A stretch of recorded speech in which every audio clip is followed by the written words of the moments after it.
Let me tell you a story that could echo in your most unsettling dreams. In a remote area, almost abandoned on the map, a group of young soldiers surrounds their leader, a commander unlike the others. He is an experienced hunter who has just caught and skinned a snake. With a mischievous smile, he promises them that they will enjoy an exceptional delicacy that night.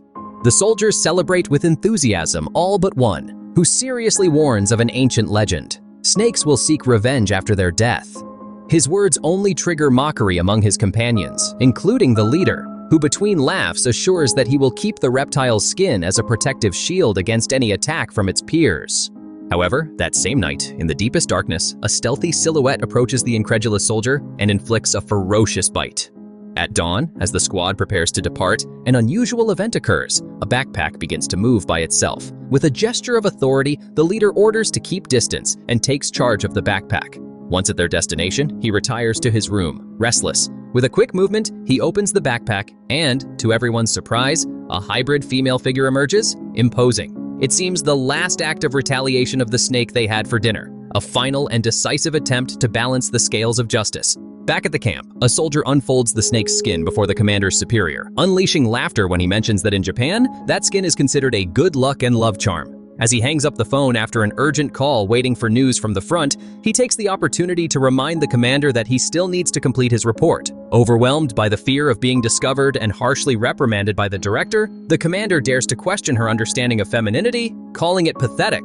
Just then, the director enters and hears his words. Furious, the director not only confiscates the commander's phone, but also punishes the soldier, ordering them both to clean the bathrooms as a penalty. While scrubbing the tiles, the director, affected by the criticism, contemplates the need to change her way of being. The atmosphere becomes tense when a bookshelf behind her opens without explanation. After checking it and finding nothing, she closes it abruptly. Upon returning to her desk, her behavior completely transforms, becoming charming and further confusing the commander. A teacher observing the scene suggests that the snake's skin could be casting a magic spell on her. In the midst of this charged environment, the soldier tries to stay on the sidelines, perplexed by the radical change in the director, whom he has always respected. He decides that it is best to withdraw discreetly, wondering what other secrets that mysterious snake skin hides. At the first light of dawn, a soldier was heading to the warehouse to organize some boxes when, by chance, he came across an unusual sight. The director was shamelessly flirting with another soldier while fixing her appearance. Captivated by the scene, he completely forgot about his surroundings and his pending tasks. During his work, the soldier found alarming traces of blood on the floor. Following the trail, he found the corpses of the commander and two subordinates. Terror seized him, and he ran to find a superior officer urgently. Upon examining the corpses, with their bones shattered, the officer decided to call a specialist in the paranormal. Despite claims that the only woman present was the director, he insisted on seeing her personally. They guided him to her office, and before entering, he warned that if screams were heard, no one should open the door. The guards, although reluctant, allowed him to enter alone. Upon meeting the director, she seemed serene, but when confronted with a mirror, the reflection of a young and exhausted woman was revealed. Immediately, the director attacked, filling the room with screams, but no one intervened. Upon leaving, the specialist reprimanded the guards for allowing him entry, discovering that the director was possessed not by just any spirit, but by that of her own daughter, marked by a tragic story. The fallen soldiers had been responsible for the death of the young woman's fiancé, who was now under the control of the spirit. To free her tormented soul, they devised a plan that included a handsome and exhausted young man who fit the profile that attracted the vengeful spirit. Their tactic was based on the use of soft music and the skin of the deceased lover, hoping that the scents and melodies would seduce her. The young man, overcome with terror, managed to attract the attention of the spirit, who erupted in anger upon recognizing the skin of her lost beloved. Meanwhile, others tried to restore the director's true identity, striving to help her break free from the possession. In a surprising twist, the young woman emerged from her hiding place, wearing a snake costume so realistic that it would impress even the bravest.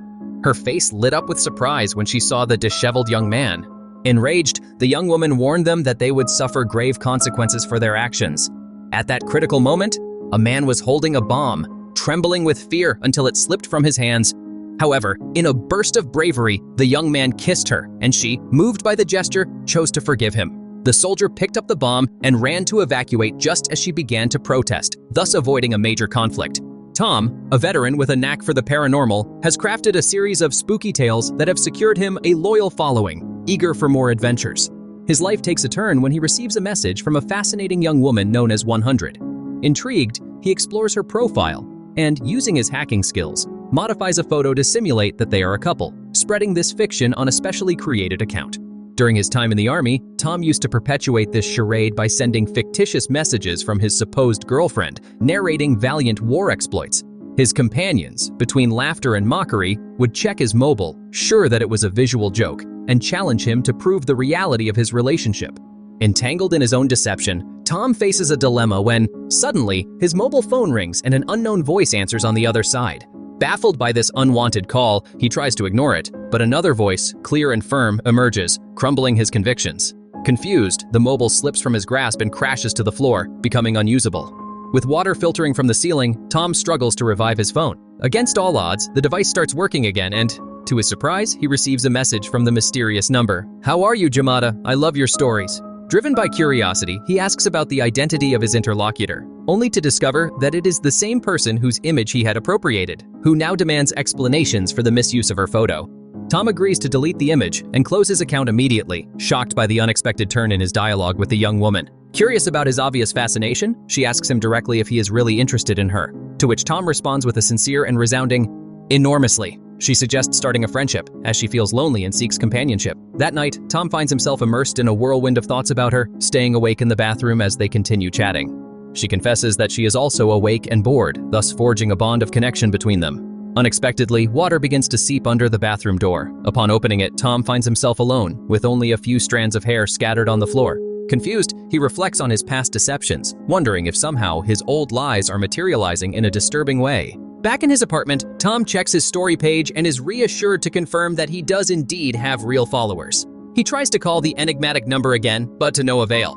Then, he receives another message that inspires him to start writing a new chilling story. While writing in his apartment, strange sounds begin to resonate from outside. Driven by curiosity, he looks out and observes how a light bulb unscrews itself, falls to the ground, and shatters. Trying to understand what happened, the door of his apartment is violently struck, as if someone were trying to force their way in. With his heart racing, Tom approaches the peephole, and just then, something is thrown at him, making him almost scream. Armed with the courage of the characters in his stories, he opens the door to discover that the hallway is empty, marked only by drops of water that trace a path to his computer. When Tom saw a cryptic message on his screen, he felt an unstoppable urge to go to the river, despite the anxiety it caused him. Driven by curiosity and caution, he arrived at the indicated point, finding only another message informing him that someone was watching him carefully.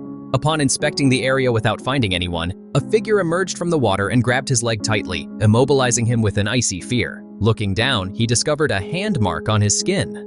Terrified, Tom sought Mia's support and went to her house. When Mia opened the door, she received him as a stranger. Confused, he tried to make her remember by showing her old messages, but Mia, clearly upset, begged him to leave, claiming that she never wanted to hurt him. With his soul burdened with doubts, Tom walked away, immersed in the mystery of that night as his car was lost in the distance. Later, Tom found out that the name he had seen was that of a girl who had died in a fire after committing suicide, constantly harassed by Mia and her group because of her appearance. This girl had desired Mia's friendship, but never dared to approach her, tormented by a secret love and shattered self-esteem. In his solitude, Tom received a supernatural message from this young woman, thanking him for revealing the truth and asking for his help to achieve justice. She also promised him her support in the challenges that Tom would face in the future. At that critical moment, Tom discovered that Mia, the woman who populated his dreams, was nothing more than the apparition of the deceased young woman. In the rearview mirror of his car, he saw her reflection appear and disappear as he tried to confront her. Despite the fear, when he looked again, Mia's image was beside him, showing a face that chilled his blood. Remembering the words, "Don't abandon me when you see me," Tom resolved to face her presence with courage. Meanwhile, Mia was looking at an old photo of both of them, immersed in deep remorse. Suddenly, her computer turned off and on by itself, displaying the image of the girl. As she perceived how the digital silhouette seemed to come to life, Mia, horrified, cut off the electricity to the house. Hearing noises outside and finding no one, she closed the door quickly. When she returned, she saw Tom in front of the computer. Approaching, she came across the image of the girl known as 200, who had been the target of mockery. 200 told her that she was aware of how they despised her and thought she didn't deserve to live. Mia, repentant, asked for forgiveness. 200, with disturbing serenity, assured her that she had already forgiven her. However, it was not 200 who was speaking, but a vengeful spirit using her voice to carry out her revenge. The next day, in a dramatic turn of events, Tom enlisted in the army, determined to face his challenges with honor. He was accompanied by 100, who was actually the spirit of 200 manifested in 100.